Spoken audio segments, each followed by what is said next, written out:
Today, I am going to talk about the future. And that would be a strange thing to do for a trained historian.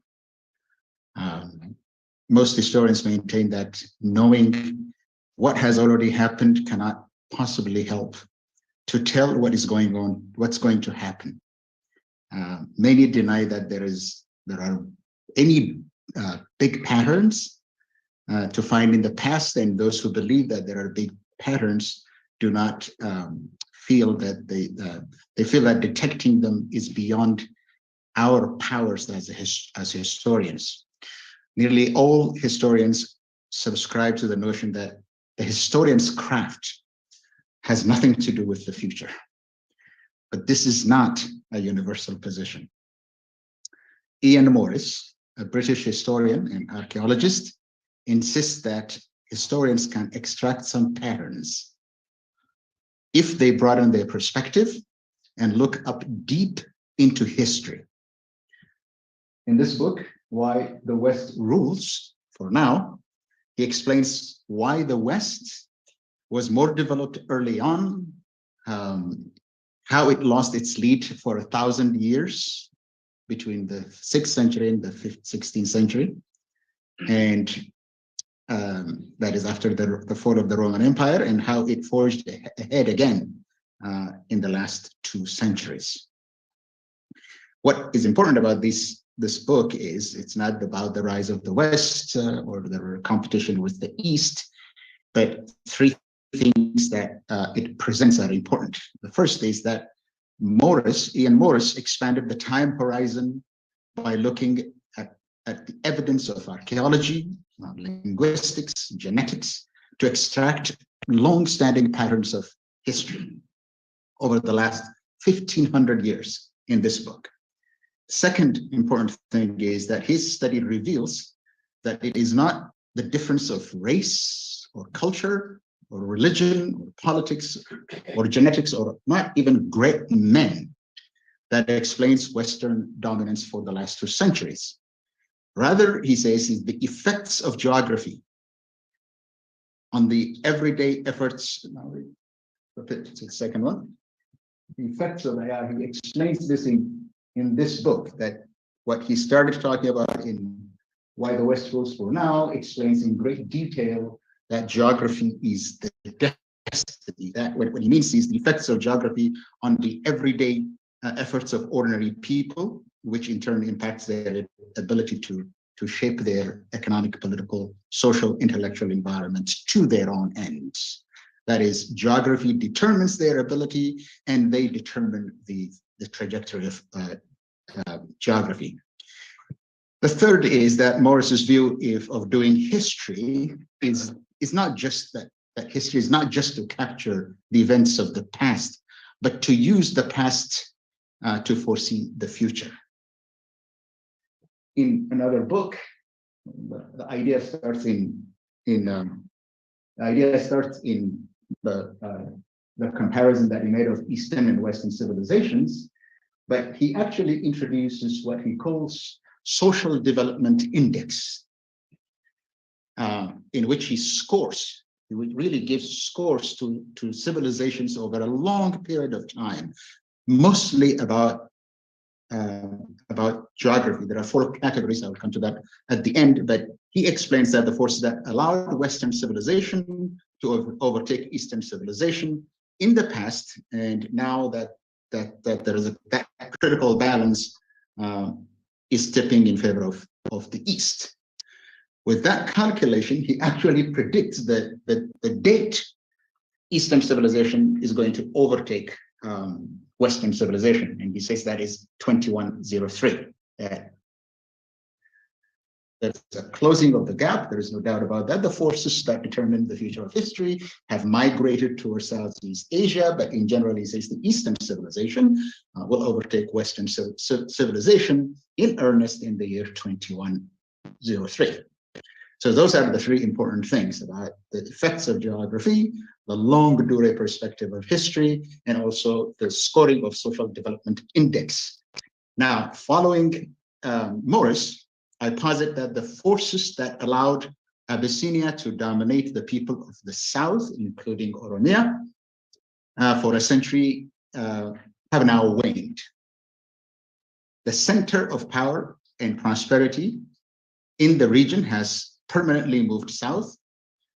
And I'm not trying to apply Morris's social development index in the kind of mathematical way or calculation that he does, but I'll try to paint a preliminary picture of the mega trends that will likely transform the Horn of Africa as the forces interact with the emerging realities of the societies in southern Ethiopia.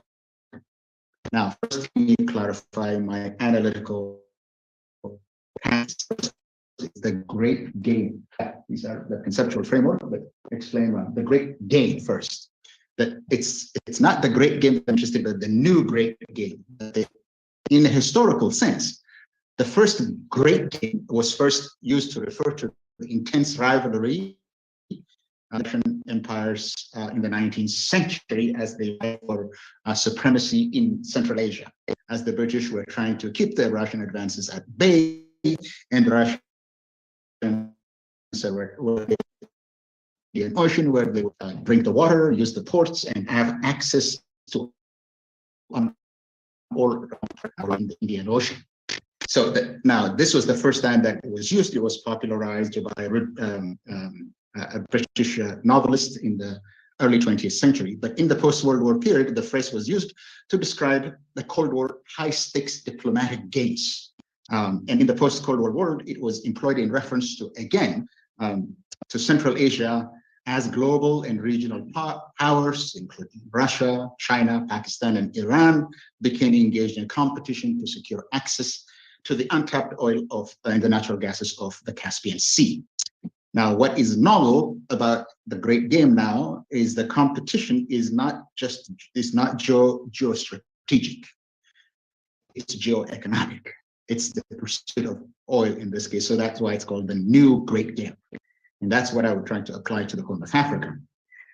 As regards to the concept of the New South in Ethiopia, this emphasis on geoeconomics led to the emergence of the territories in the Ethiopian South as a new political force.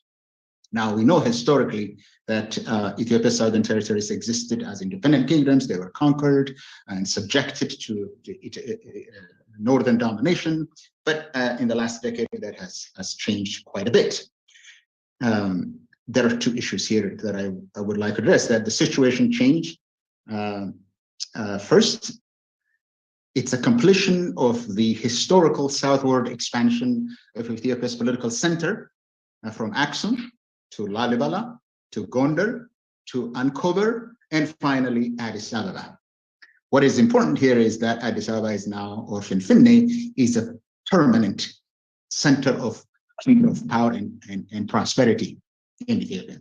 What is more important is, and this is probably where I need to explain myself very well, the rise of an ostensibly Oromo political party to the pinnacle of power,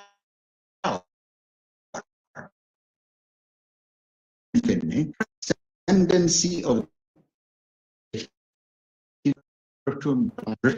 now, if you look at that 20 as a political event, I'm not talking about a political event, I'm talking about the geostrategic and geoeconomic events that are free from the control of human beings. So this event, in my view, signals that the center of power and prosperity in Ethiopia has shifted permanently. And I get this from Morris, who actually by scoring this thing has been taught, it talks about the center of power and prosperity in the world in the 16th century was in the Eastern Mediterranean, then moved to Northern Western Europe, and then after World War II to the United States. And from the United States now, the center of power and prosperity has gone as far as the trajectory is concerned. The center of power and prosperity is not North America now, it is Southeast Asia.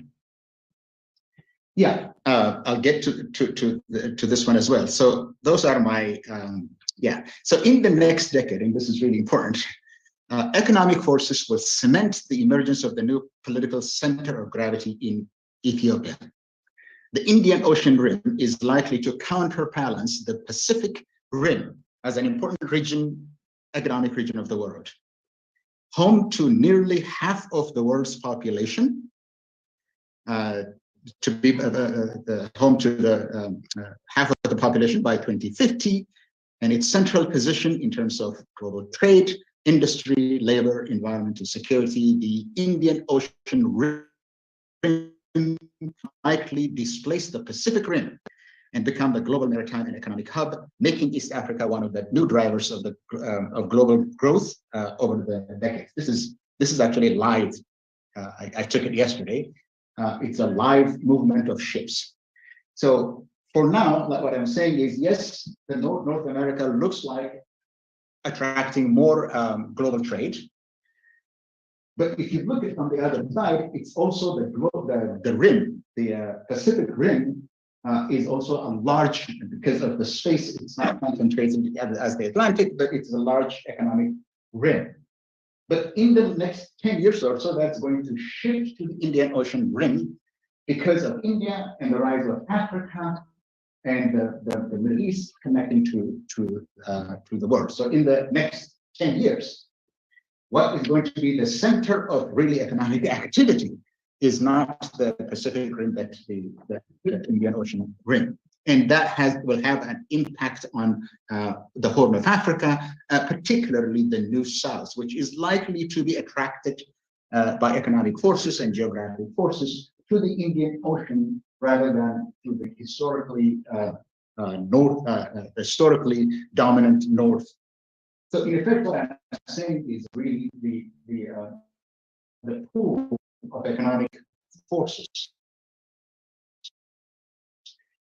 reorient the South, the new from the dominant position that the North had in the past. Now the geography of the Horn, that's as much I just wanted to say. Now there are two things that actually give the geography of the Horn its historically. The first is the fact that the region is overlooking a major passage where the Red Sea and the Gulf of Aden and the Indian Ocean converge, controlling one of the narrow straits through much of the 40% of global trade passes, and situated across from the oil-rich states of the Gulf states of the Arabian Peninsula and the Persian Gulf, whose oil tankers supply global energy through these arteries. The second thing that gives importance to the South is the context of the Horn. That is, in the context of the Horn, it is the region is known as the arc of instability. We know that it has always been the arc of instability. What you will see here is make this area entirely different in the future is the food security and water shortages. The conflict over water in this area, especially in the areas that are really darker than other places, is going to be intense. So these are the two issues that actually give its importance, has given its importance to the Horn of Africa historically.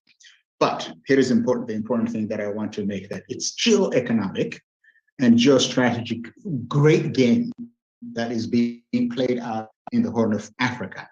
Here, Ethiopia derives significance from the crucial hydrologic at the center of triangulated maritime cluster, bounded by the Nile to the west, the Red Sea littoral to the northeast, and the Indian Ocean to the southwest. With its geographic location, demographic size, historical significance, and its economic potential, Ethiopia stands as a leviathan in the hydropolitics of the interstate, regional, and global interest in Africa. Now, here is where I really want to apply these concepts to Oromia and the significance to Oromia in the future. So let's look at the Red Sea littoral, that cluster. Here, a new great game is being played out, grafting new rivalries onto pre-existing conflicts. Two layered struggles are joined, driven by security and commercial considerations, aggravated by global warming and food and water security.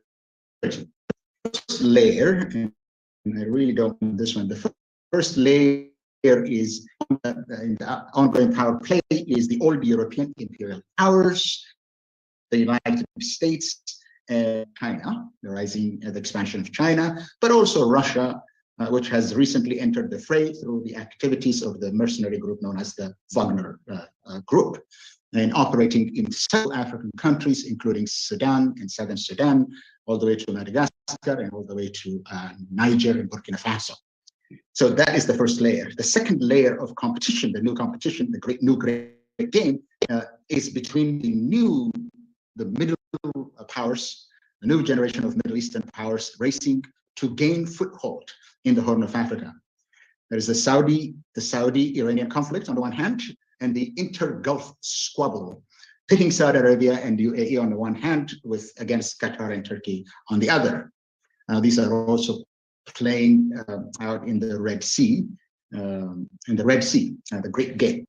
Now, to secure their objectives, the Middle Powers have made huge investments in port operations, military bases, and infrastructure development, and have forged closer connections with the leaders of the African side, with the Ethiopian one also very important.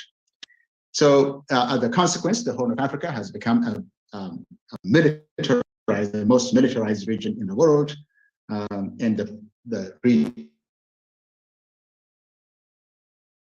including Ethiopia, playing the game of region.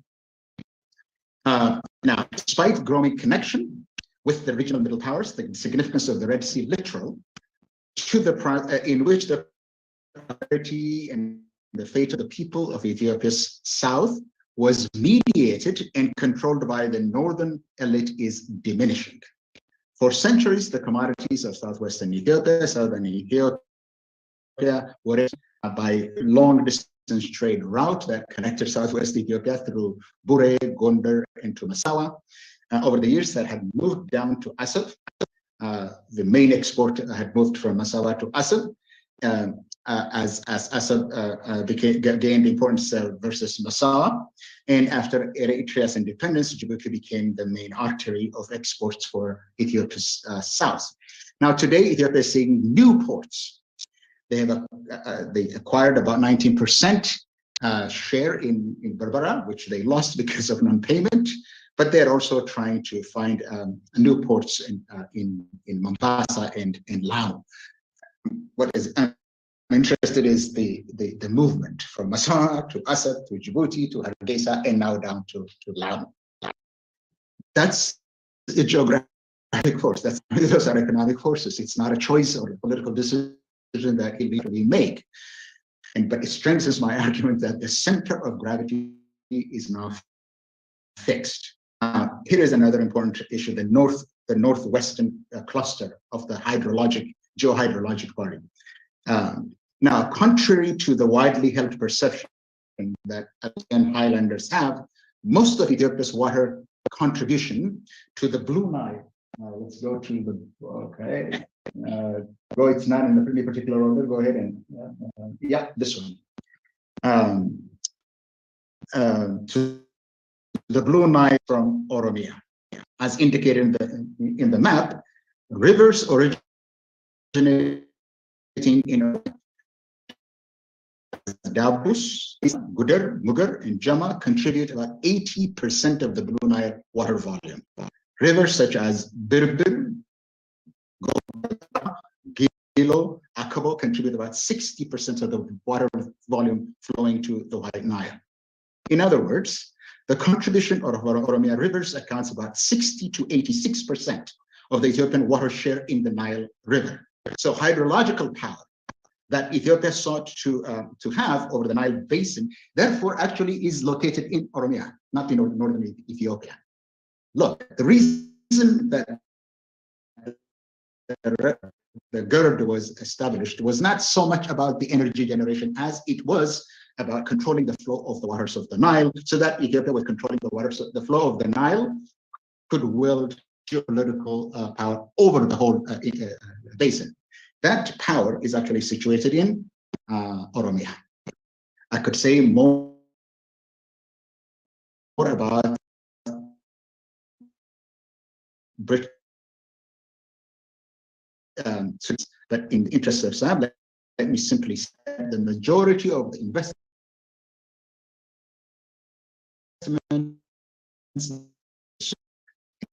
most of them around Finland.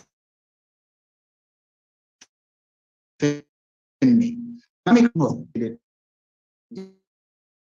in Rwanda, the northwestern cluster. The third is the Indian Ocean Rim blue economy. Go back. Yeah, the Indian Ocean blue economy. These are the Indian Ocean Rim.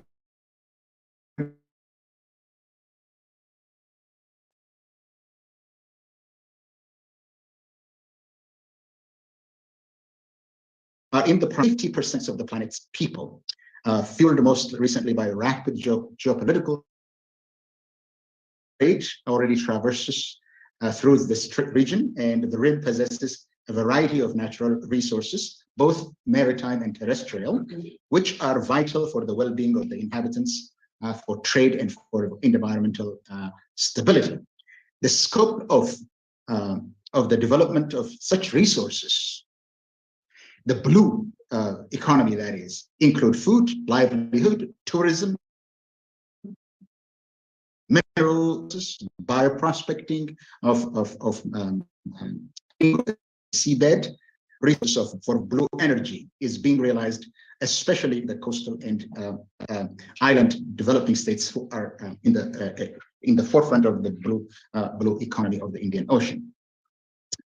Now, my point here is that the economy of the New South, this includes much of Oromia and many of the fraternal peoples of southern Ethiopia that have a common history and common destiny, is going to be determined by the pull of the Indian Ocean economy in the future.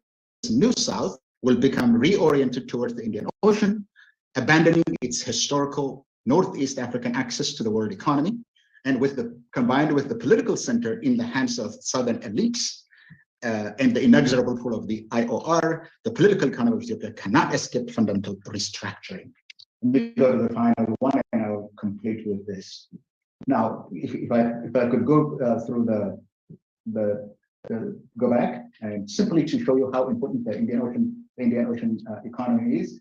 Look, this is the volume of trade. Next one is, these are the countries, the 27 or so countries that are members of Indian Ocean Rim economy, and these are the associated.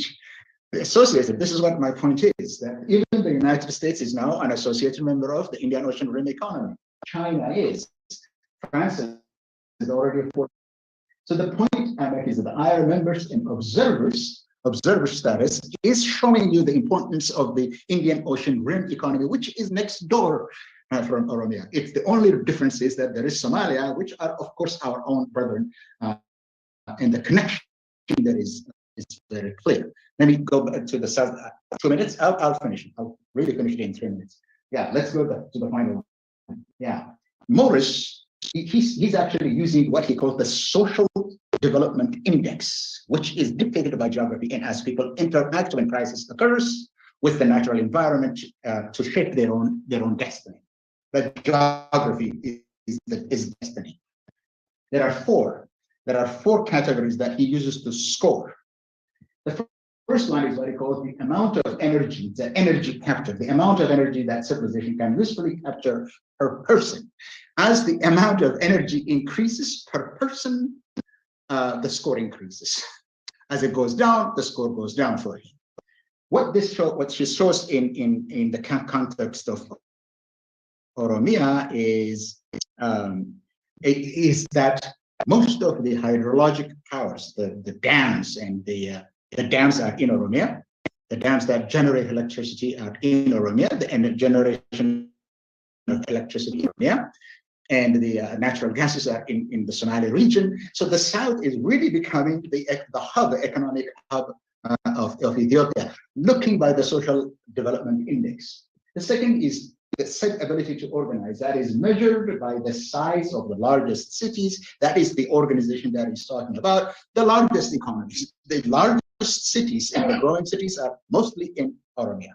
Third, the ability, the war-making capability. Now, I don't know how to score this, but the importance is that even in the last war, the weapons, even today, the Ethiopian government is buying weapons by selling gold. That's why they are interested in the gold everywhere. They're collecting gold from all of the Oromia to buy weapons, contraband weapons. The people that actually recruit strength, most of them come from Oromia. The logistics, the support for the war-making capacity comes from Oromia. And finally, the information technology. Most of the capacity to receive and interpret information that the Ethiopian government has is basically in Oromia. So even by Ian Morris's Social Development Index, the future of the Oromo is going to be central. Now, what I'm trying to say here is the goal of the struggle today must be to achieve the self-determination that the Oromo people have pursued for a long time. But today, in my view, geography has already structured in favor of the aspirations of the Oromo people. If we can observe, that is my call is not to say that this is inevitable, but we can change the way we observe, the way we think, and the way we project. When we must change the way we observe, think, and explain events. We must begin to understand the shape of history, not just events of the past. It's not inevitable. It's not inevitable. Human beings have a tremendous capacity to screw up things, to screw up opportunities, to screw up. And we are very good at that. We are very good at screwing up our promises, the Oromo people, that is. Unfortunately for us, if we screw it up again, not anticipating scenarios, the cost will be very almost existential. So my call is that processes are in our favor if we capture it. So that's basically what I wanted to say. Thank you very much.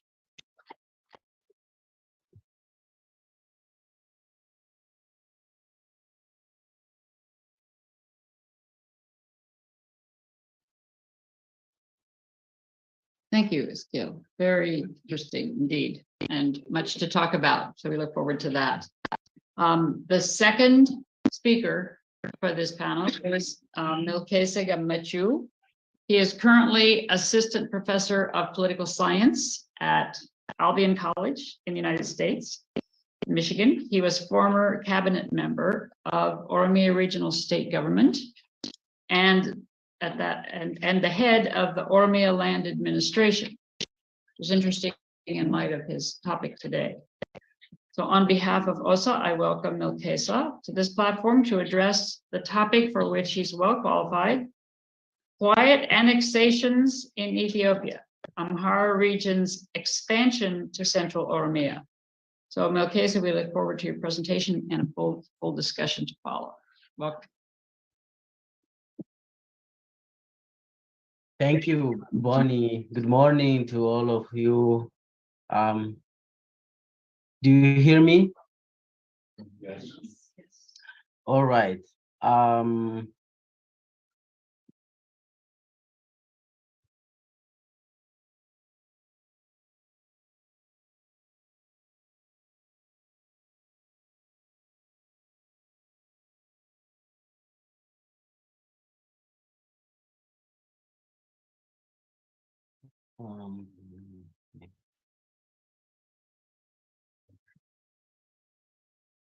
It's marginal. Do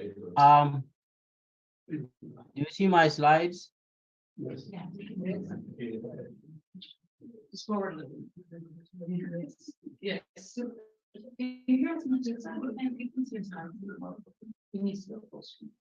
Yeah.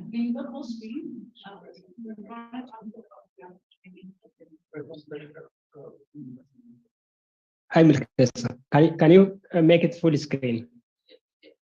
All right. Okay. Very good. Sure. Yeah. Here we go. So thank you, Bonnie, for introducing me. I thank you all for giving me this opportunity to present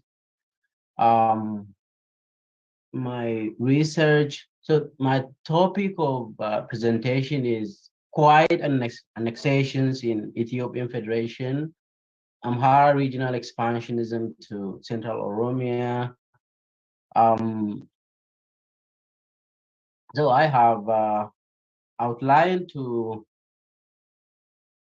talk on. So I have introduction, and I have the second subtopic: Shah administration as a colonial legacy, and then the target of Amhara regional expansionism to Central Oromia, the strategy of Amhara expansionism, quiet annexations, violent annexations, impacts of the conquests and annexations, and conclusion. In my introduction, the paper discusses the quiet annexations of Oromo territories by Amhara regional expansionism and its human rights dimensions. I will focus on the strategic geopolitical significance of Central Oromia. Earlier, Professor Scale was presenting about geostrategic and geoeconomic, a kind of shift from north to new south, and my argument is also, part of that earlier speech, because ever since Haile Selassie, the grandfather of Milik, and then Minilik, Haile Selassie, Derg, EPRDF, and then Prosperity, the Central Oromia, particularly Finfinne, Adama, Mojo, Bishoftu, these belts, major towns of Ethiopia are economically and politically significant, and thereby became,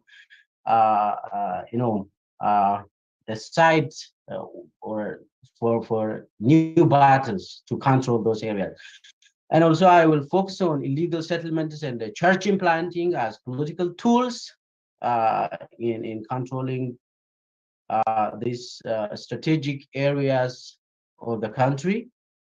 And my argument goes like this. Even though the 1995 Ethiopia's constitution establishes multinational federation, Amhara territorial expansionism and the subsequent violations did not stop.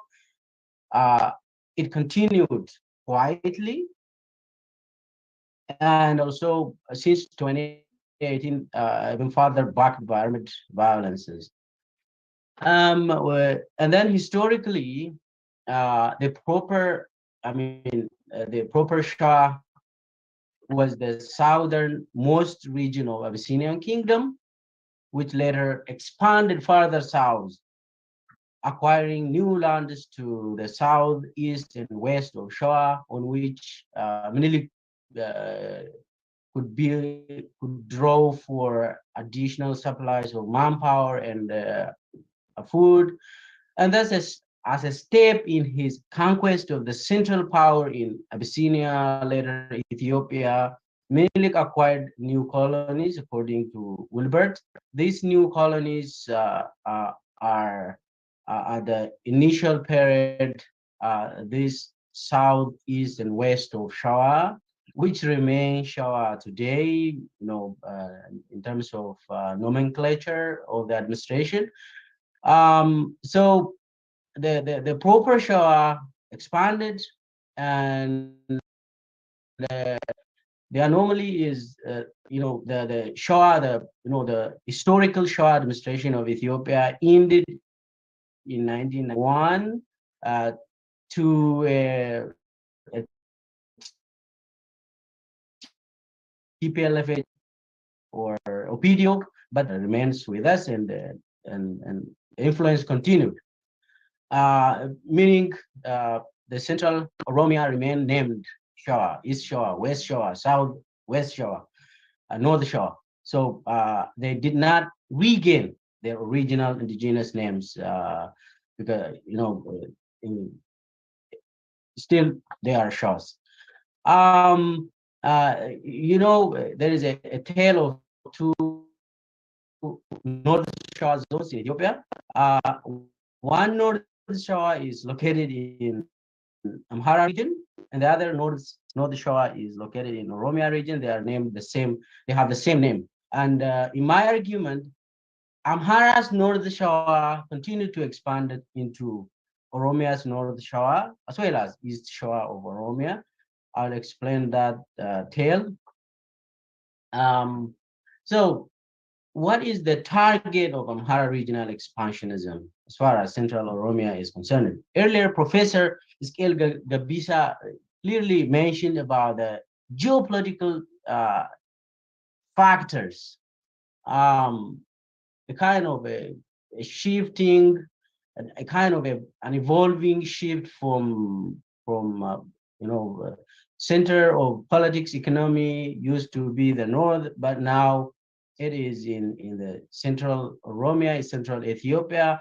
So there is a battle, clear battle to control major towns in central Oromia.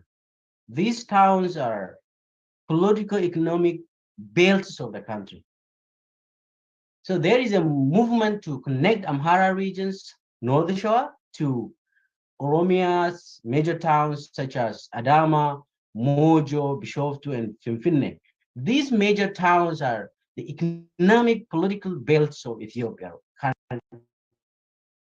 The majority of the economy of Ethiopia transacts around these belts. And so far, it has been under the control of the north, even though the location geopolitically it is located in the south. Therefore, there is a battle between the north and the south to control these major, geopolitical economy, areas of the country. The ultimate goal is either to restore imperial Ethiopia, which in fact is, in another term, there is a movement to create greater Amhara state vision. The two are almost, in one way, greater Amhara state vision is part of imperial Ethiopia. And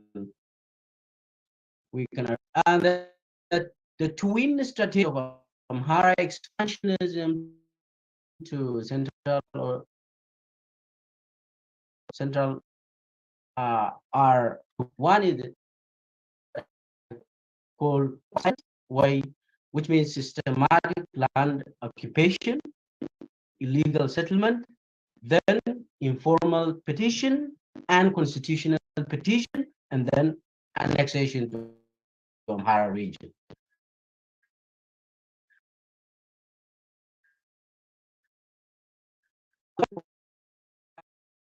System of one is individually purchasing, and then church implantation. Church implant. These serve as to serve a silent way or of annexation. And the second one is violent armed attacks followed by territorial occupation, settlements, and annexations. We will see one by one. As far as quiet annexations are concerned, I will focus on few districts of North Shoah and East Shoah zones of Oromia.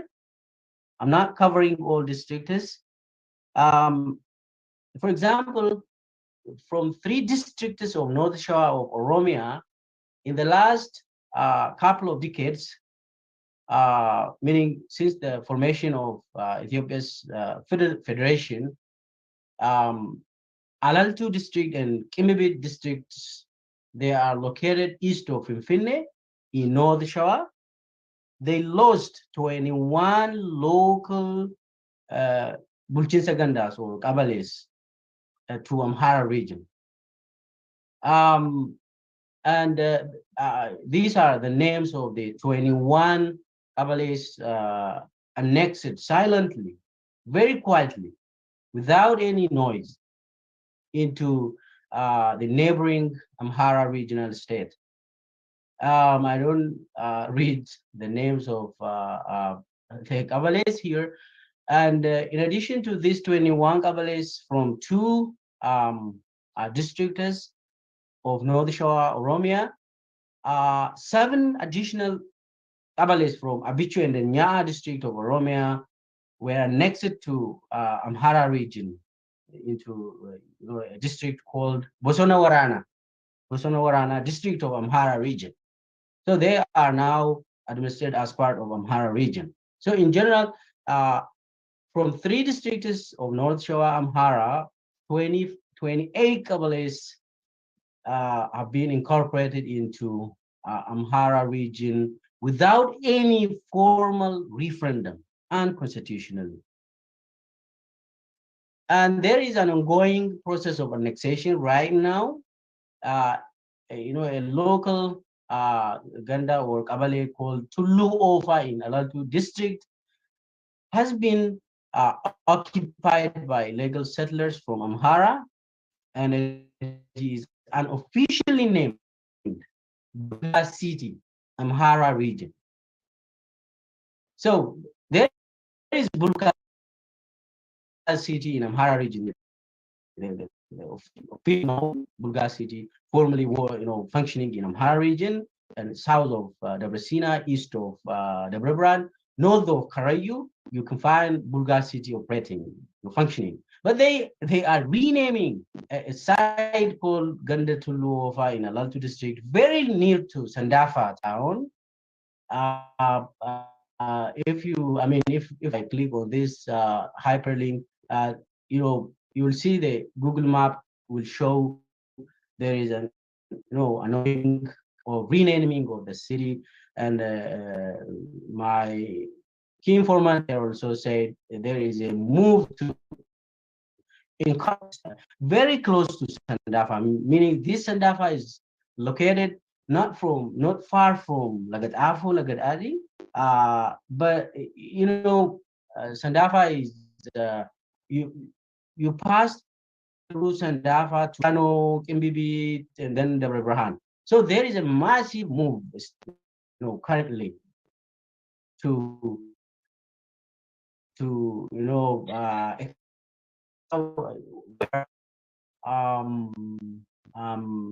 a kind of to connect with Addis Ababa. So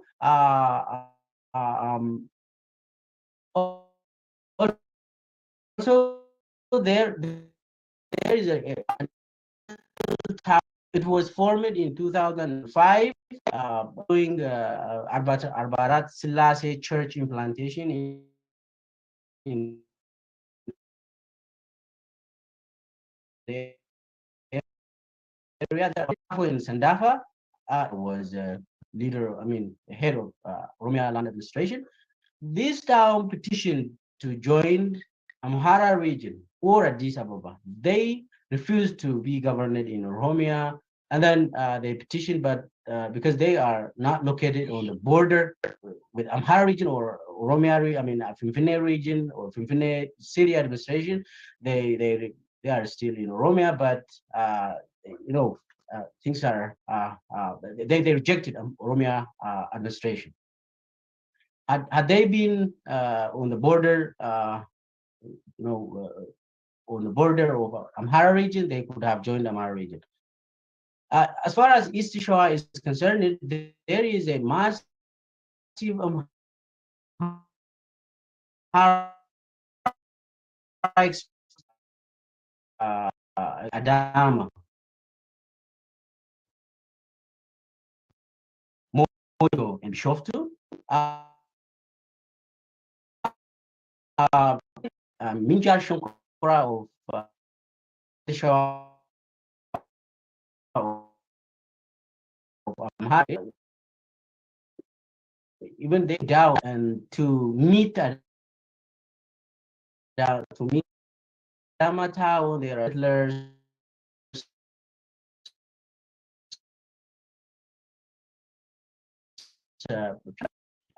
So well, like Fantale, Boset, these are Karayus territory, Lume, Gimbichu, Adama districts, Adama and Adama districts are two different, and these are targeted by forces of Amharas who are pushing down south to control those geo-economic centers.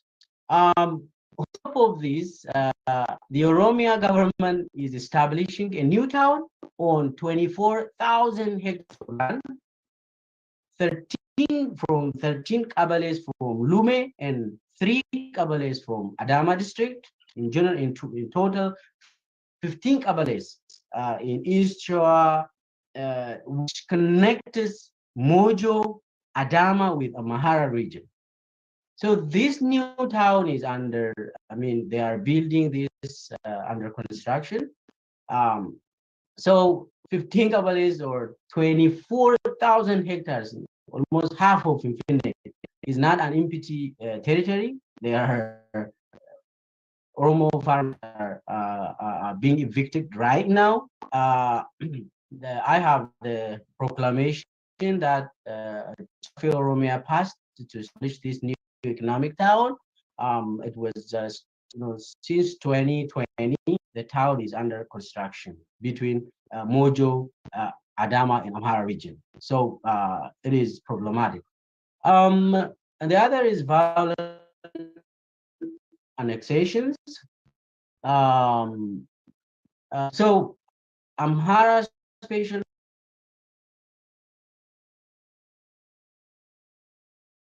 of North Shore in 2019.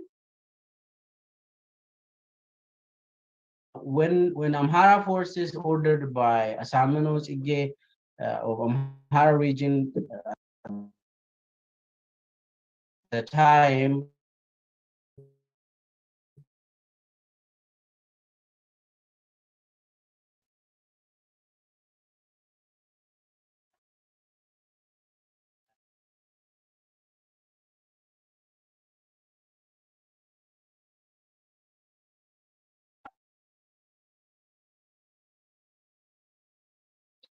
there is the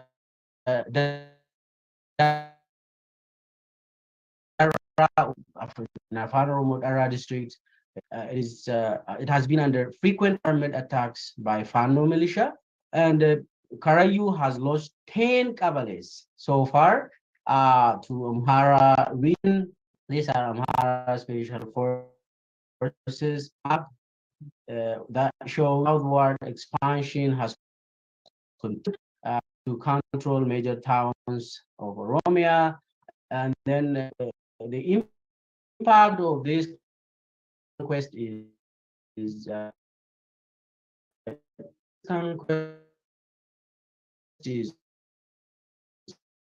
going on. Landlessness and cultural replacements are undertaking. Language rights are being repressed. If a person, one person that is an Amhara settler, happens to be in a gathering or community, the entire population gathered are forced to speak Amharic in those conquered territories. So there are, I don't repeat, there are massacres by Amhara forces in Walagga, Karayu, Dara. Conclusion, the Amhara expansionists who rejected the federal constitution of Ethiopia at birth have continued advancing their territorial expansion through unconstitutional annexations. Unfortunately, the Prime Minister of Ethiopia, Abiy Ahmed's political ideology and national narratives, appeases Amhara expansionists than people, many might expect that Abiy would confront such type of move to create greater Amhara state vision, but the ideology he has been advancing, and it enhances and empowers such movement. Thank you very much.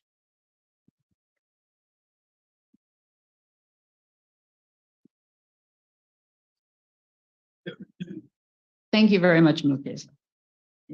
Appreciate the completeness, and thank you for the maps as well. It's a powerful reinforcement of your point, and that you're connecting with the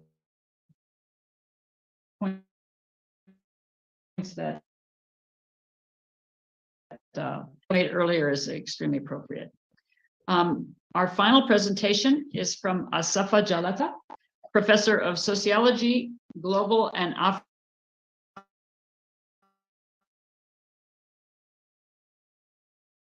Africana Studies in the US, edited works and articles with prestigious publishers, especially in Africana. He has served OSA as president on the board of the Journal of Oromo Studies. He serves as a highly regarded commentator and analyst invited into a diverse range of media outlets, and continues to serve as a highly productive scholar. We're delighted to have you, Asafa, and it's my pleasure to welcome you to the platform of the mid-year conference to talk on your topic, Neo-Naftanya Government of Abiy Ahmed, Terrorism and Gross Human Rights Violations in Oromia and Ethiopia. Welcome, Asafa. Can I share my presentation? Yeah, you should have to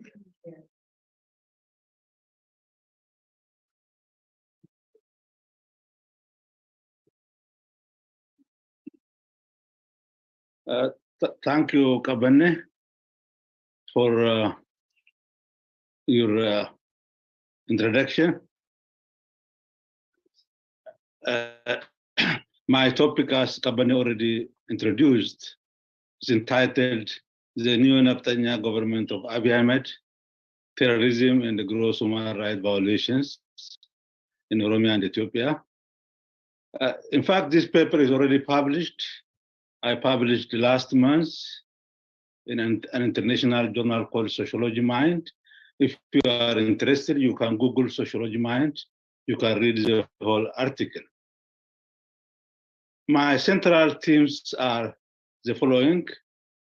The first one is the Abiy administration as the Neo-Naftanya government. The second theme is why the Neo-Naftanya government. The third one is who are the Neo-Naftanyas. The fourth one is the hijacked Kero struggle. And then terrorism and the gross human rights violations. The crimes against humanity in the United Nations Universal Declaration of Human Rights. Then I will provide my conclusion. The Abiy government is the continuation of the Habasha settler state, which is very important to us. Which was started by Menelik. In my discussion, I would like to make two things very clear. State and the government are not the same. Government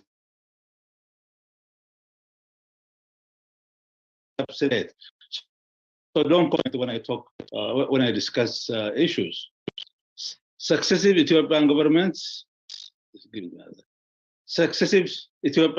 have maintained settler state through fostering the supremacy of the Amhara language, Amhara culture, Orthodox Christianity, and the colonial ideology of Ethiopianism. I characterize the Abiy regime as Neo-Naftanya to continue the colonial project by Milik and continued by successive regimes. The presentation made just clearly demonstrate that. Abiy articulates the greatness of Ethiopia and its leaders, but the colonized people such as the Oromo know the brutality of Ethiopian colonialism, slavery, semi-slavery, which means service or gabbars, terrorism, genocide, gross human rights violations, recurrent famines, and absolute poverty. The Naftaniyas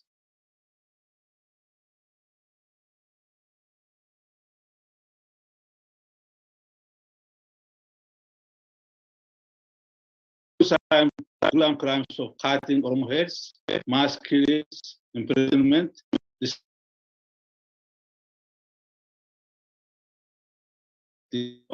Oromia and beyond. So the summary of what you have been hearing all these 4 years, what has been happening to the Oromo people. During the last 5 decades, 3 revolutionary upheavals of 1974, 1991, and 2008, 2018, but all of these revolutionary upheavals failed to transform the essence of Ethiopian imperial state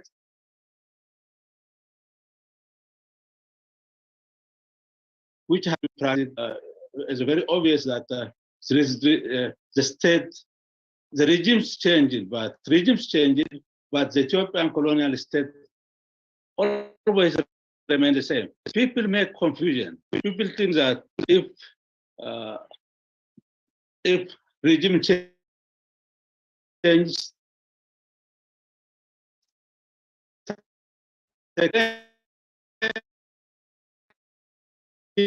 things that the revolution times failed, only the cosmetic changes. The 3 revolutionary upheavals only produce regime and the cosmetic changes. These changes could not produce peace and they failed to end dictatorship in colonialism. Keep in mind always, dictatorship in colonialism has been continuing.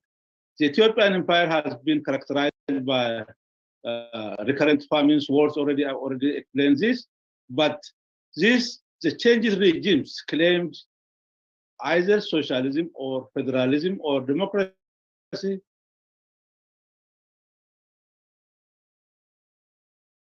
But in reality, all these have not altered Ethiopian state institutions. Keep in mind this, very important, such as the army, the economy, the dominance of Orthodox Church, the media, and the bureaucracy. They have been always remained. They have been in the hands of the Naftaniyas. I'm going to tell you who are the Naftaniyas. The settler state institutions are using political repression and the state terrorism to silence the people. In other words, the regime changes under the leadership of Mengistu Haile Mariam of the Ethiopian military, Maled Zenalef EPRDF, and Abiy Ahmed of the OPDO, EPRDF, TPLF, Prosperity Party have only introduced cosmetic changes without empowering the people through self-determination, decolonization, and substantive democracy. So all political forces that embrace Ethiopianism and protect the Ethiopian imperial state are Naftaniyas. Who are the Naftaniyas? The Naftaniyas are those who are against the principle of United Nations Universal Declaration of Human Rights, subject colonization, national popular sovereignty and democracy. Whether they are led by the Amhara or Tigrayan or Ethiopianized Oromo leader, the protectors of the imperial Ethiopian state have used political repression, state terrorism, and gross human rights violation to maintain different forms of Naftaniyya or settler system. That is why regime fundamentally transforming the authoritarian terrorist state of Ethiopia cannot solve the Oromo question, and the question of people's classes and the status groups. Abiy and the Prosperity Party conducted fake elections to legitimize the power of the new Naftanya class and its government. They excluded the OLF, OFPC, and all elections. Using the kangaroo parliament, Abiy regime labeled the Ola terrorist to dehumanize and destroy members of the organizations and Oromo nationalists at large. Also using the label Shane, the Abiy government and its Naftanya supporters have attacked members or suspected members of all Oromo independent political and civic institutions to the Oromo people leaderless. The Abiy government has almost outlawed the OLF, which has been the brain of the Oromo national movement since the 1970s. It has arrested Dawood Ibsa, the chairman of the OLF, and imprisoned other top OLF leaders such as Abdiragasa, Mikhail Boran, Kenesa Ayana, and many others. Abiy and his military, security, and the police are silent killing Oromo leaders and other nationalists who have sacrificed their lives for the liberation of Oromia and their people, the Oromo people. Thousands of OLF and OLA members were murdered and imprisoned or imprisoned.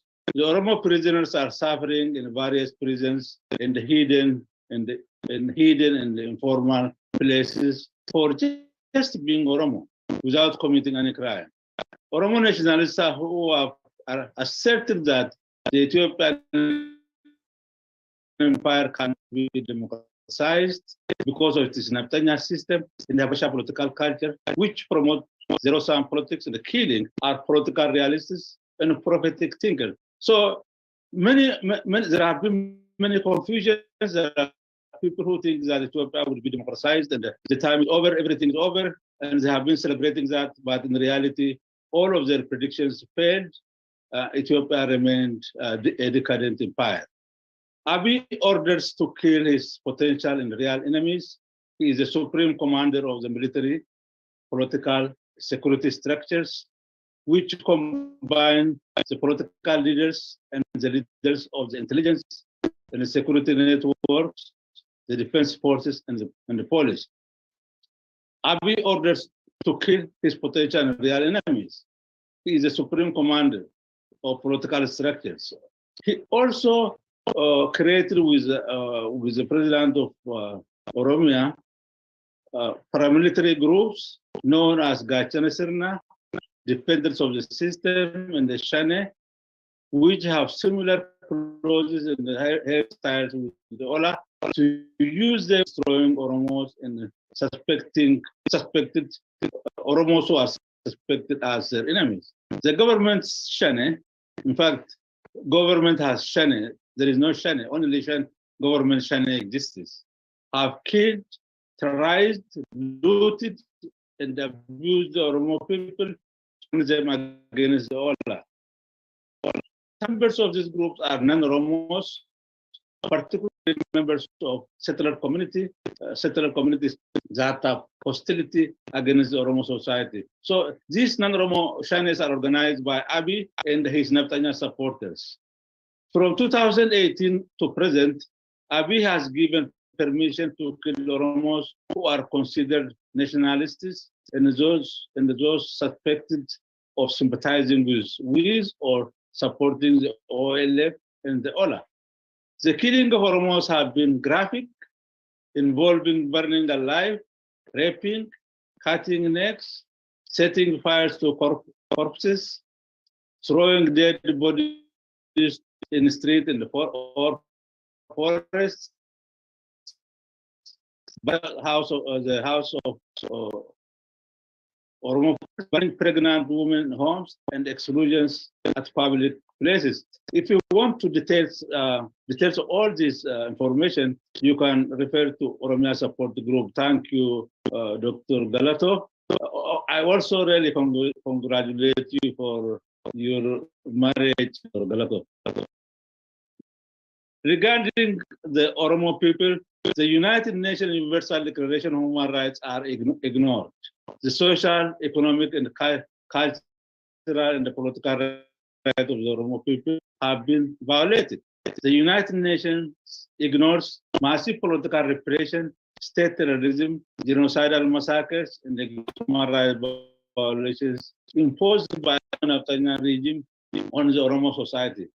The Oromo people deserve national self-determination by applying the internationally accepted principle of the United Nations. The United Nations recognizes, quote, the desire of every people or every nation to determine its destiny, free from dictatorship or controlled by others. This is a very important principle that must be applied. The principle of national self-determination is based on the 4 pillars of the United Nations Universal Declaration of Human Rights: the right to life, liberty, and security. Second, civil liberty rights. 3, political and social rights. And 4, economic and social and cultural rights. Ethiopian colonial state from Menelik up to Abiy Ahmed has denied the Oromo people political, economic, cultural, and social rights. The denial of national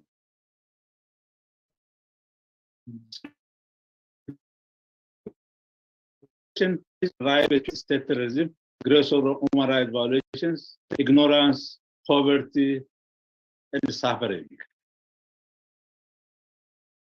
Abiy and his allied Nabtanya groups and organizations have attacked the Oromo national movement. Sorry.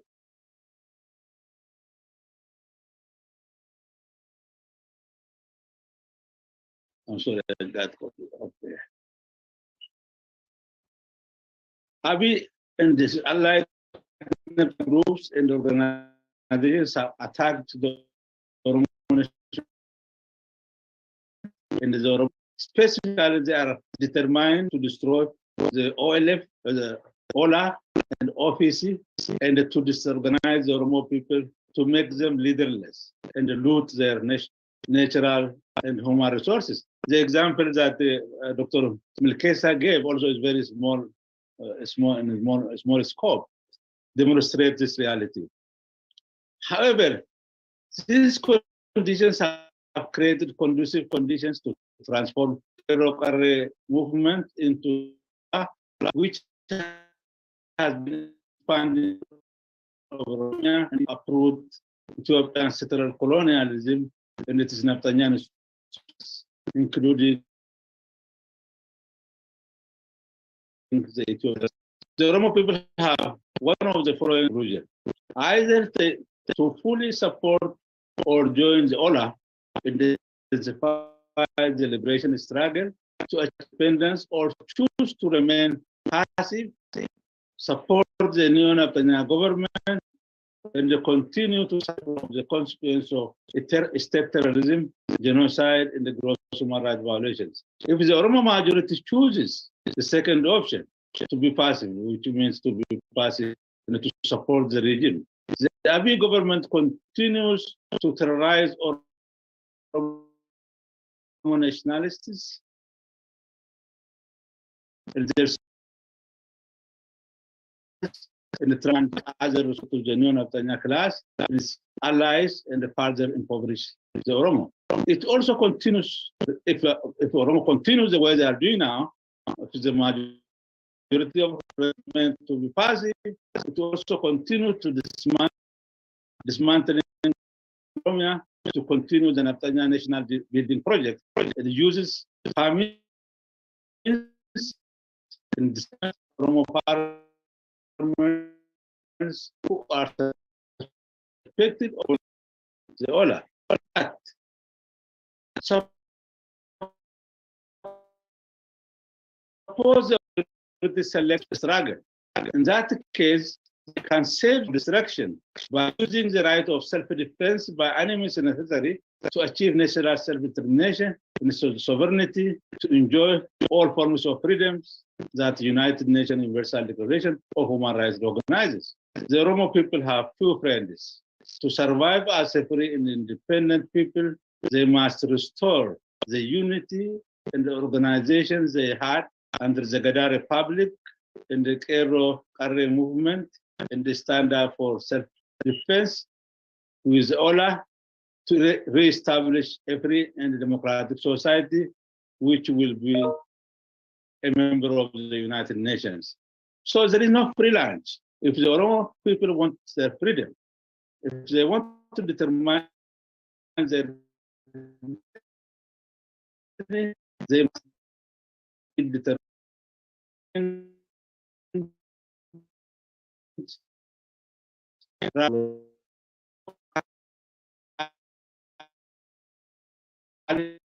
we struggle for liberation for all. Thank you for listening.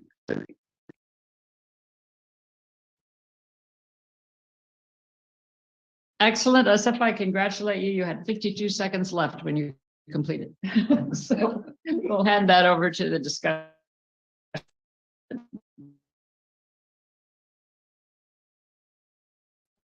Here we have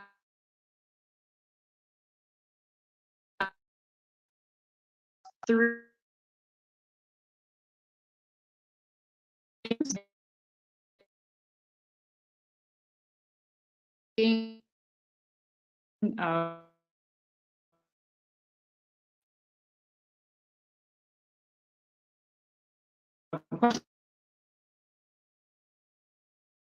and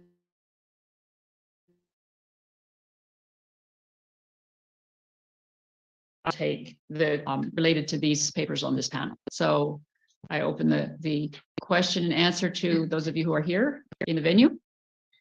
I have a question Please. to Professor Asapa. Would you like, do we have a microphone for our It's question? very short question. I can. But the people in the room need to hear. Okay. Your voice, we can hear your voice, but the people in the Zoom room need a microphone to access your question. So here we are. Thank you. Thank you. My name is Nakbi. Professor Asapa, the question is your concept new Naftanya synonym to new colonialism?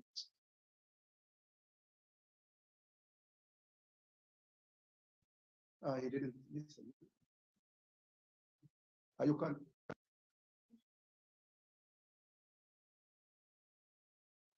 Asifa, are you muted? Could you unmute yourself? Yeah, do you hear me now? Yes, we hear you now. Go ahead. Okay. The question is new colonialism. Yes, that's the question. I mean, these two words are interconnected. So you don't understand colonialism, Ethiopian colonialism, without understanding these Naftanya institutions. The Naftanya institutions are the Ethiopian government and the different form, the Ethiopian state and different government. Different Mengistu Haile, the TPLF government, the Abiy government. So many people get confused that the Naftanyas are only Amara. It's not true. If you understand the formation of the Ethiopian state, all people who supported the military political agenda, regardless of their ethnic background or national background, they become Naftanyas. They carried guns, implemented its policies. So the same thing now, it doesn't matter whether it happened in the last decades of the 19th century or this time, 21st century, the agents of the Naftanyas are ruling Ethiopia. Therefore, they are Naftanyas. So it's a very important, that's why people get confused. They don't understand this system. We are talking about systems. We are not talking about individuals, whether they speak Amharic or speak Tigrinya or Afan Oromo, it doesn't matter. They are maintaining the same colonial domination, colonial system that terrorizes people, expropriate Oromo lands and Oromo resources. That's why many activists, many political entrepreneurs fail to understand.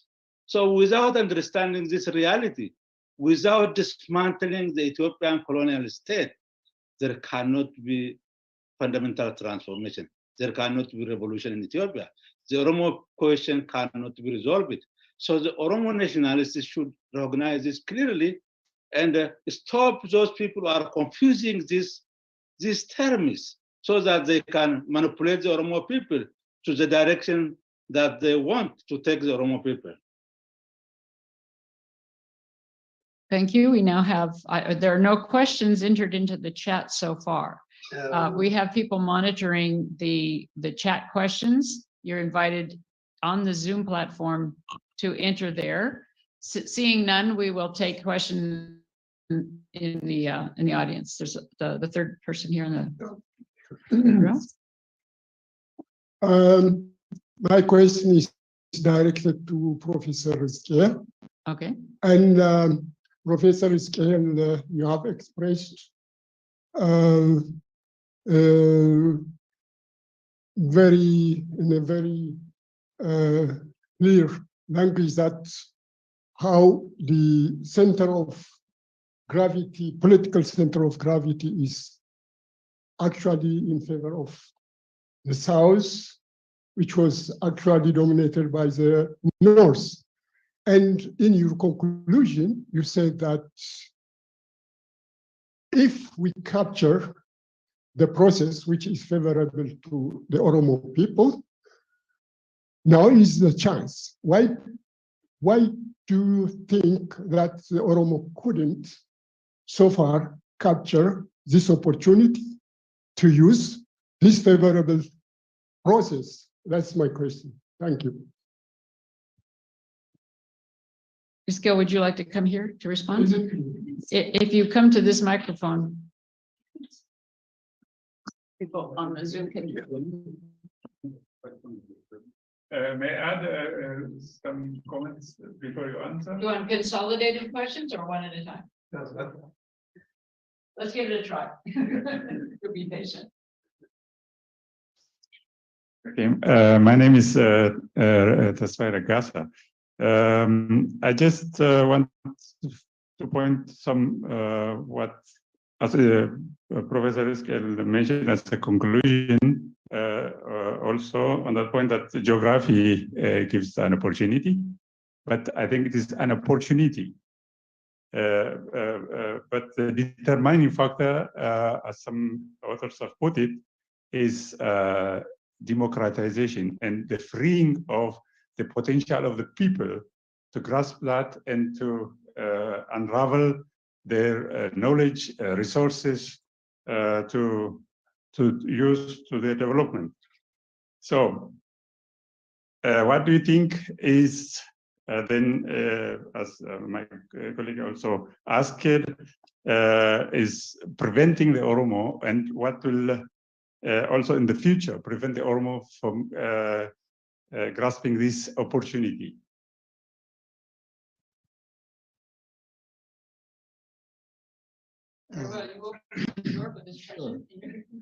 Yeah, the question from Sisa is about why do you think the Oromo people have been unable?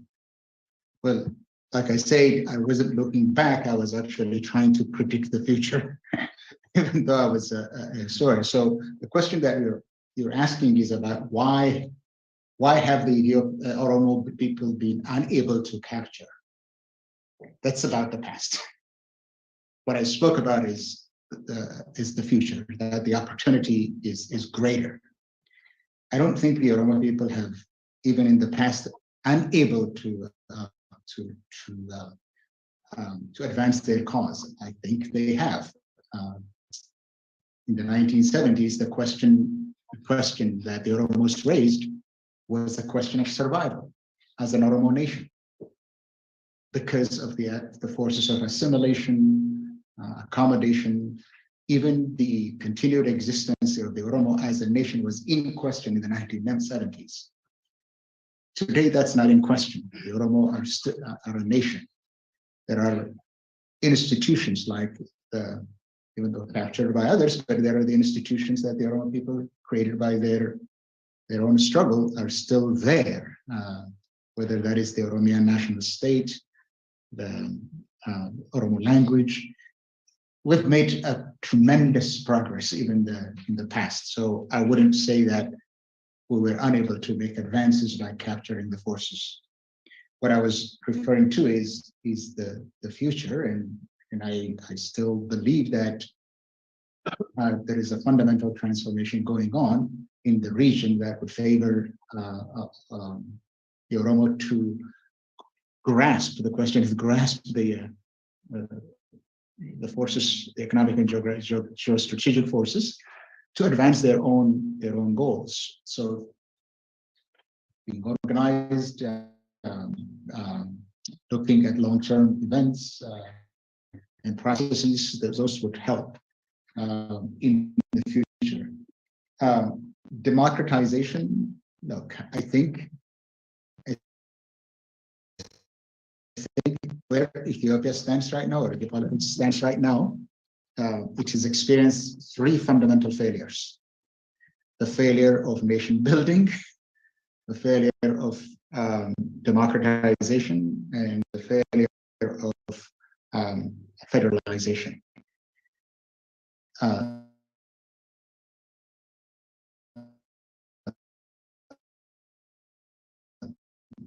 Even to try to reverse the gains of the past in terms of achieving self-determination had been resisted at a very high cost. Been resisted in the north, been resisted in the south, and I don't think there is enough steam left in the sail of Abiy Ahmed right now, or the Prosperity Party, to try to implement their agenda of autocratization, centralization, and unitarization. I understand at the moment. It is really failed. I don't think he will have the support that he needs, even from the art supporters of centralization in the north. You know, we can see right before our own eyes today that the people that he counted on advance his agenda are actually against him. That is simply a sign of failure. So it's not just democratization. The formula that were offered in the past are not even enough. After genocide, even the federal experiment, the federal revolution, the democratization of the federation has failed. So new ideas must be brought to the table. How did that happen? This is the question that I usually get. These are tactical questions.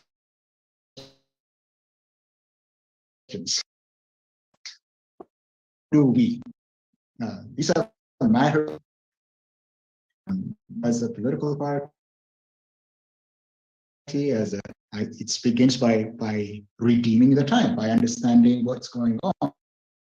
And I believe there's no force that is left in the prosperity bandwagon today to carry on to conclude what he started in 2018. It has really come to a screeching halt right now. The effort to centralize, autocratize, and unitarize has ended, basically. What we need to do is within ourselves. One of the things that I said is scenario. Let's build a scenario building right now and do what we must. It's clear. Let's do what we have been doing. Right now, we are divided.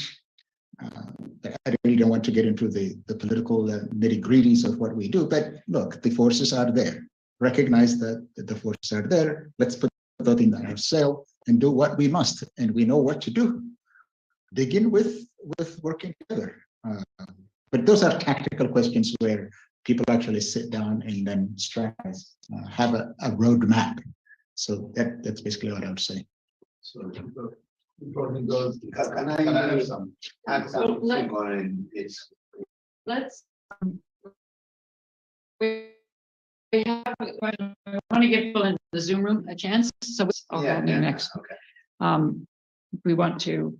Milkesa, we have a question for you that reads, in the proclamation you cited, Oromia regional government announced a restructuring cities, including areas like Balabu, etc. What is behind it? Why now? All right. Thank you. I think the proclamation I mentioned is about the new town being built by Oromia regional state. It was the proclamation was proclamation number 226/2020. It is not about the restructuring Oromia cities and Oromia administration, Oromia zonal administrations and districts. No, that is different. The proclamation I mentioned established new town between Adama, Mojo, and Amhara regional government, particularly on the side of Minjar Shongkra. So that is different proclamation. I can share that proclamation with you.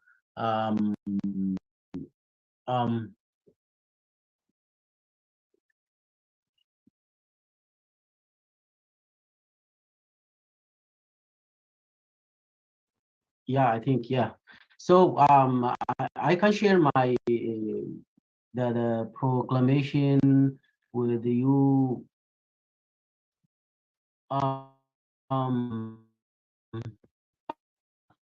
This is the proclamation that I was referring earlier. It is a proclamation to establish. They call the new town as Gada Special Economic Zone, just to deceive. They use Romo name, but they are selling lands to foreign investors, including from China, India, and other non-Oromo investors. So this was the proclamation I mentioned. It was a 2020 proclamation. We cannot confuse with the recent restructuring that Prosperity Party is doing. For my, if you ask my own view regarding the recent restructuring of cities in Oromia districts and new formations from previous zones, I don't understand why they introduced the issue at this time. Probably contested towns, probably historically disputed towns could be there. I see negative consequence of that.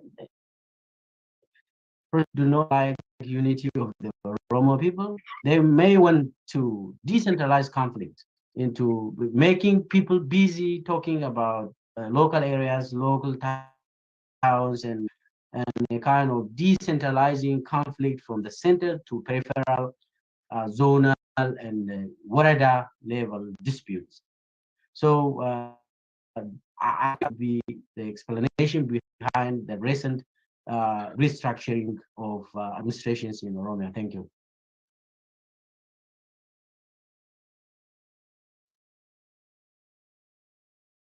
Okay, so we do have some questions in the Zoom, but we promised that we would come back into the room. We'll try to come back and forth. Professor McCurry had a question to follow up the previous one posed to a scale. And I guess we have one to piggyback on that. So yeah, the microphone, here we go. We'll start with McCurry and then. Oh, well, thank you very much. But my question is a little bit based on what Iskal said, but even the others can also answer. Okay. The question is this about capturing the opportunity. The conflict or the struggle is not between not only Oromo people and the state. In fact, not the conflict per se, but the affair is not just between the Oromo people and the Ethiopian state. The national community has a lot going to be decided. What we see now is the world knows that human rights violations happening in Oromia on a large scale. But we don't hear from the international governments about this problem. They don't even mention that the Oromo problem exists. How do you put this problem in the issue of capturing the opportunity? If the Oromo do what they need to do, can they really come to achieve what they want to achieve? And Or should they work more on diplomacy? Are they not working on diplomacy today? and they'd be, Moses, could you help us with that? We're getting the microphone to the right. Yeah, thanks to see all of them, by the way. I can present it at a time, isn't it? Yeah. So in the fact, this is a new knowledge for me, to be honest, and which I've been looking for, but I couldn't get. And I congratulate him for that matter. Well, with regard to that, as Maurice already presented, he gave 3 tools of analysis of that development, long-standing archaeological facts, which I didn't catch actually. But if I missed it, please forgive me. But I need you to say something about that, how it is related to the Oromo situation. And the second question goes to Dr. Walakkeessa. Well, actually, he told us about the extension of the colonial descendancy or legacy. But my question is, what are factors to expansion as ex-insider of the system? What did you observe, and what can you tell us? What knowledge and how did these factors impacted on this expansion? And how did they play that role? And some explanation from that. The same thing goes to Professor Asafa, by the way.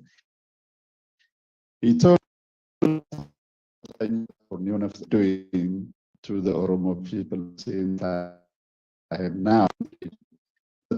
My again says, what are the factors that are contributing to this and how they are contributing to that? In fact, I have seen some elements from your conclusion, but the reasons or the facts are not clearly set, which contributes to your conclusion. Thank you. All right, we have, I think we'll deal with the ones that were directly addressed to you, Scale. And then these were addressed also to Walakkeessa and Asafa. So we'll just take the turn in responding. And as you respond, it's the general question first, and then also the specific questions to you. On the question of the international community, support from the international community, since we already looked about global developments. What is known as the international community? Well, I don't know what describes the. It has a bias. It has bias to protect the international system. Anything that seems to the international system, they are almost congenitally against it. They're almost biased to go against it. The Oromo, our goals have been defined by our enemies. We're defined by our enemies as secessionists, iconoclasts, destroyers of the system, the international system, and every government official that I actually meet, that's the challenge, to tell them that that's not, we are not destroyers, we are builders, because we're already being defined. And we're not doing a good job in that respect as organizations, not individuals, as organizations, because at the end of the day, they listen to not individuals, but to organizations that would bring about change. So we're defined. We're defined as destroyers of the international system. And Western governments and others are out there to protect their own interest individually, but also the national system itself, the state system. That is what is the bias of the international community, and particularly the African Union. Our case has always been portrayed a very negative way. And it's a challenge. I don't know why we are unable to overcome it, but that they have that inherent bias because of the way we're defined. If I answered your question. With regard to archaeology, I was talking about methodology that Ian Morris uses. That we see there are historical evidence where you look at documents that would get you probably about 20 generations. But that's not enough for patterns to emerge. The patterns in the past, to observe patterns, that's not enough. That historians should, beyond what is defined as history into prehistory, to have that long durée perspective, like 15,000 years that Ian Morris himself looked back to try to understand patterns. And it's those patterns and the mega trends that actually help us to predict the future. So archaeology is one set of evidence. Archaeology, genetics, linguistics, they take you beyond what is considered as history to the realm of prehistory, and that's where you actually find patterns. How does that apply to the Oromo? Here's the thing that I really want to underscore about that. What I was saying is that we are always looking at events in isolation. We're not looking at patterns, long-term patterns, even in our own historical craft, and also in our politics or in our struggle. What we need to change is to have a long-term perspective. Look, the way we see our struggle today, we are despondent, we are depressed, right? But have a long-term view. Long-term view. We have made tremendous progress, and if you look forward, we could do well. Pull our acts together. That's what I wanted to say. Thank you. So let me call on Milkesa, who had a question directed to you. There were also a couple of other questions to you, Milkesa, on the chat, which I'll just point out. The Amhara region's desire to occupy large swaths of Oromia land has always been there.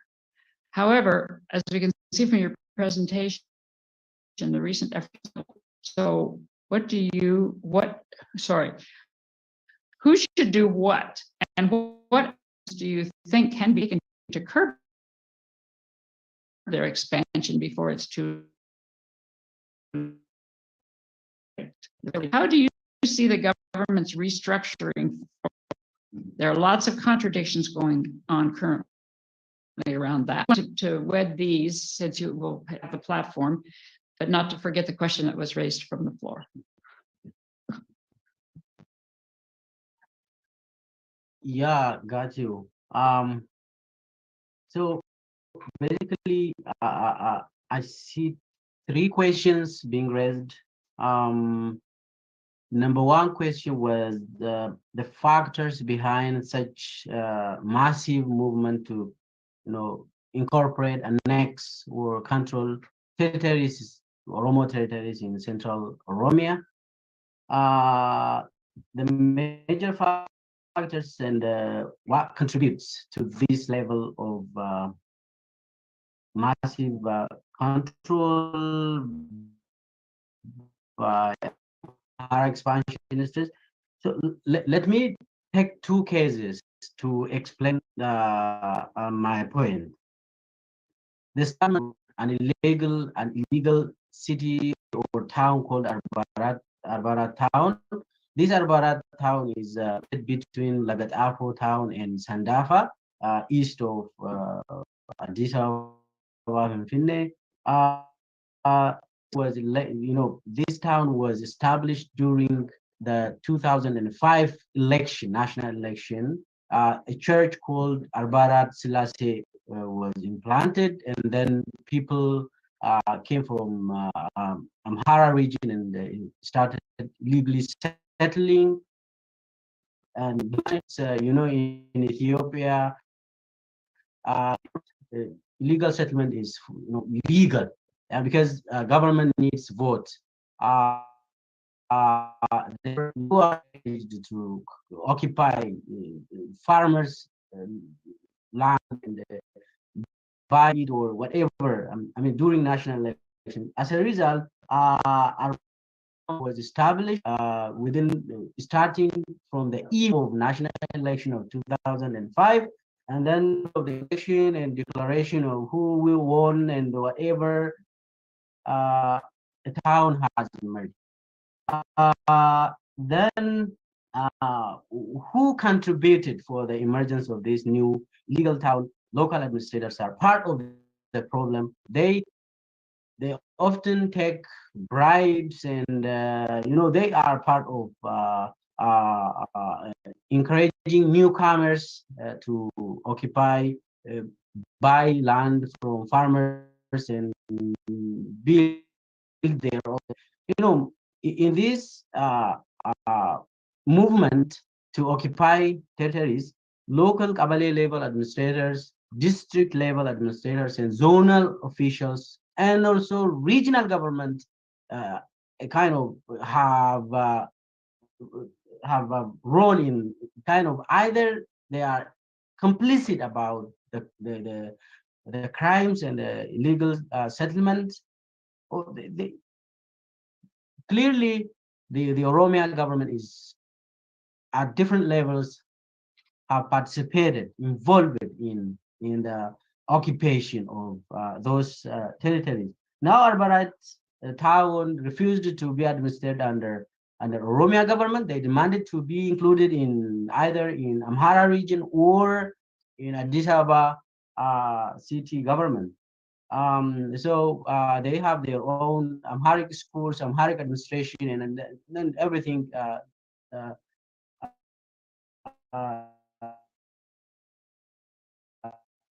Now,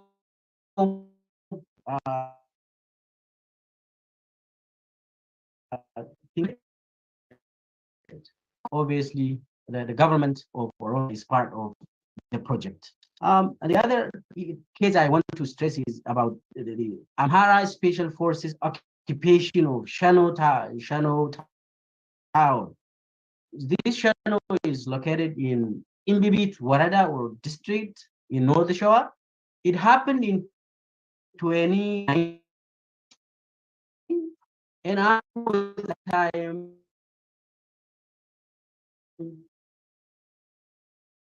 the head to the office of the OPDO, office of the president.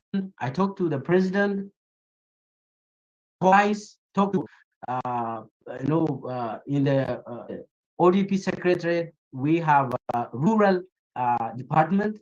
I have several times insisted we have to take a measure, even to the extent that I have talked Republican Guards chief, and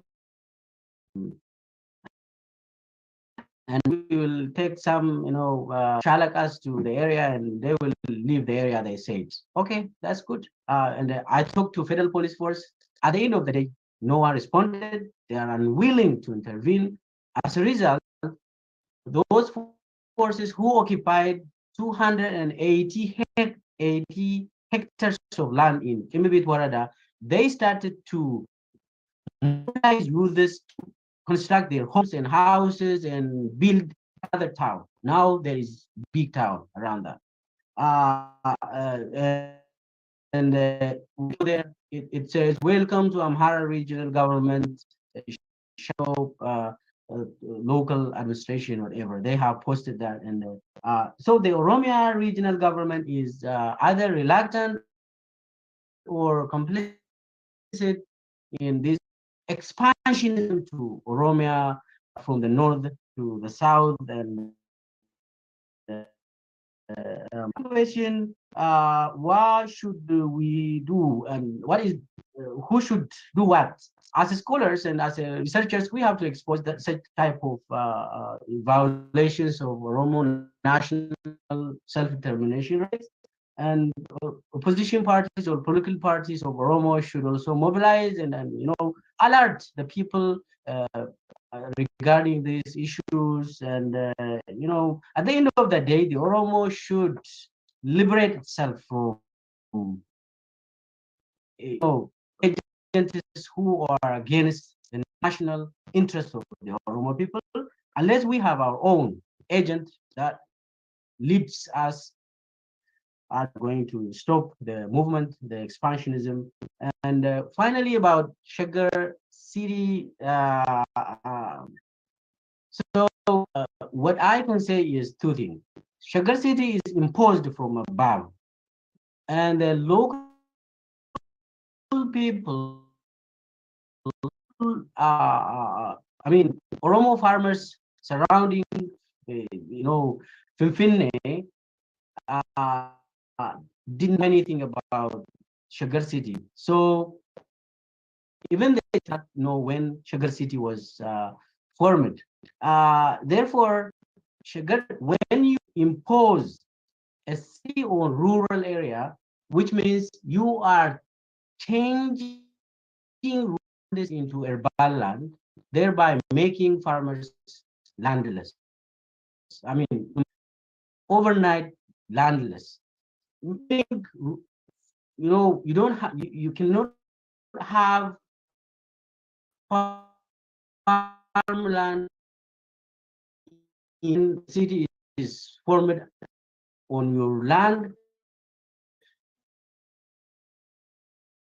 Automatically is a compensation, which is getting compensation, and so farmers are by now, farmers in Sugar City are by law landless. So it is a kind of top-down approach. For now, I don't want to speak the further vision of Abiy in creating this Sugar City, because Sugar is Finfinne, but now Sugar has expanded to include another territories of Oromo. So this is what I want to say. Thank you. Thank you. It was a very fulsome response to the question. Appreciate it. Azefa, the same question went to you in terms of the details for how it is that this can happen. This goes against of the people. What are, as I interpret the question, the mechanisms that you refer to, the factors that lead to the conclusions and the materials that you present. Okay, So, thank you. Very The questionnaires. I will start with Professor Makuria's question regarding the international community. When we talk about the international community, we have to keep in mind two important things. One, the international community is based on its capitalist world system. Second, the international is union of states. States want to protect their interests, their capitalist interests. So the idea of universal declaration of human rights, about human rights, those are just in order to tell people we also consider human rights. They are not really this much interested in human rights, to tell you the truth. States are not interested to protect human rights.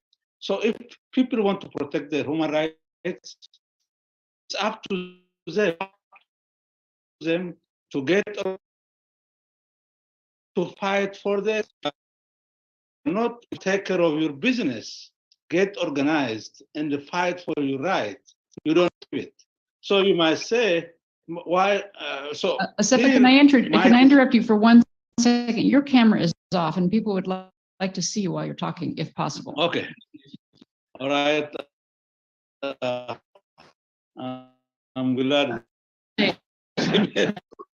They do. There's a groundswell of demand to see you. So the thing is, So might is right in the capitalist world system.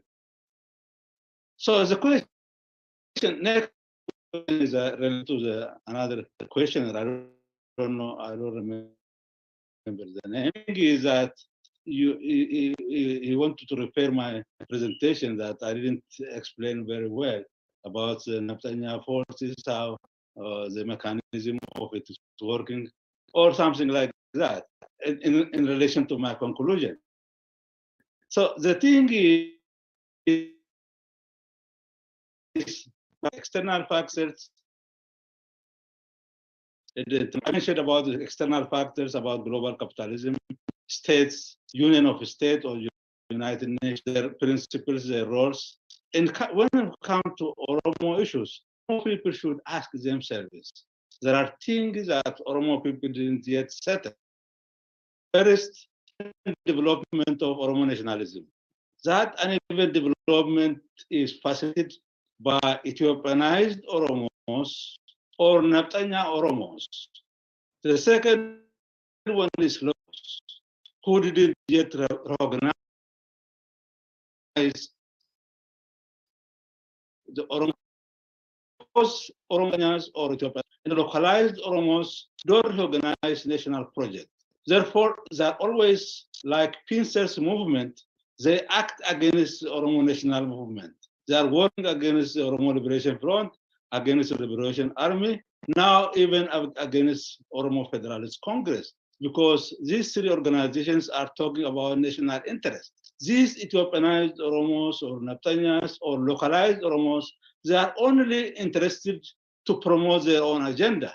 When they are doing that, they are going to collaborate with the colonial state, with international imperial interstate system. So if you want to change the ground, Oromo nationalists must be well organized, defeat internal enemies of the Oromo national interest. Ethiopianized Oromos and localized Oromos. Localized Oromos are not enemies, but they are politically not very conscious. Ethiopianized Oromos are not conscious. They are very much conscious of their interest, their economic interest, their power. Therefore, they are going to sell the Oromo to the one who paid high. That's what Dr. Milkesa was telling without mentioning what I'm saying. They are selling Oromo land. They are introducing many things. They are bringing international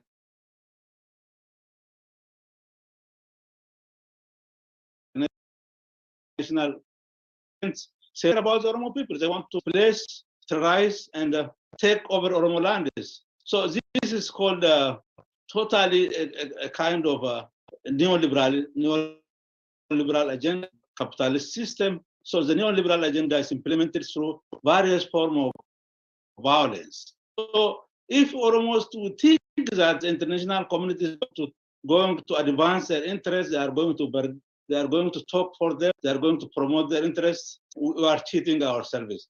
The international community only listens to you when you become force, when you say no is no, nobody is going to violate my right, when you start to defend yourself.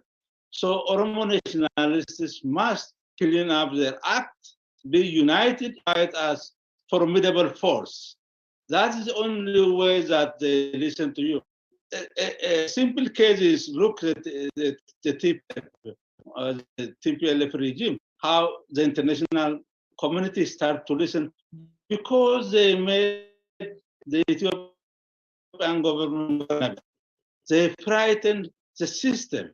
So the international community, in order to keep the Ethiopian system intact, intervened and reconciled. I don't know how long it is going, reconciled between the TPLF and the government. So the Oromo people started to produce tangible results since the Oromo Liberation Army started to take serious actions. The neo-colonial, the neo-Naftanya system, they started to talk about the Oromo forces secretly. Why they don't talk openly about the Oromo Liberation Movement? They don't talk it because we didn't yet reach to that level. So there is no easy. If we want our victory, we must be united, join or support OLA and march.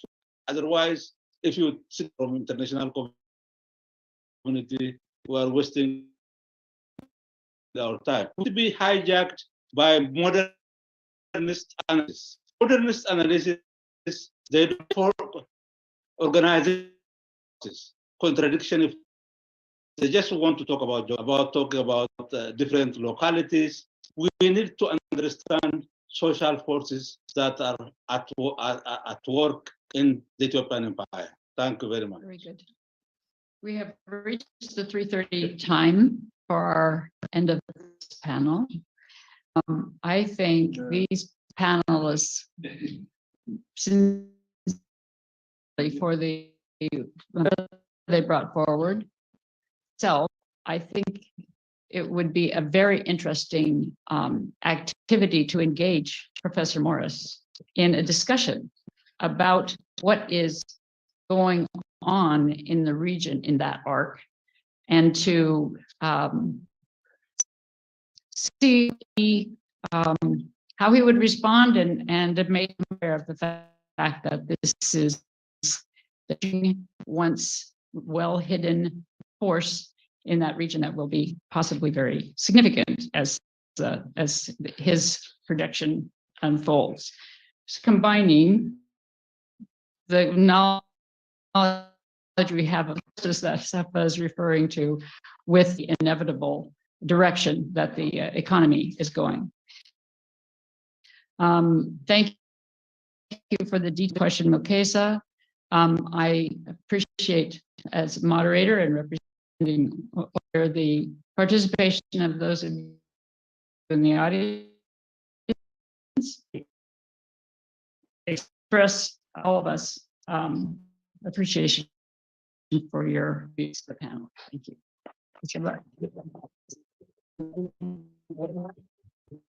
Thank you.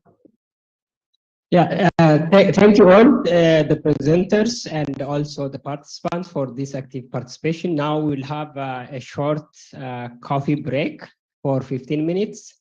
And those online, some 15 minutes. So those online, please relax a little bit and then come back in 15 minutes. The coffee will be outside in the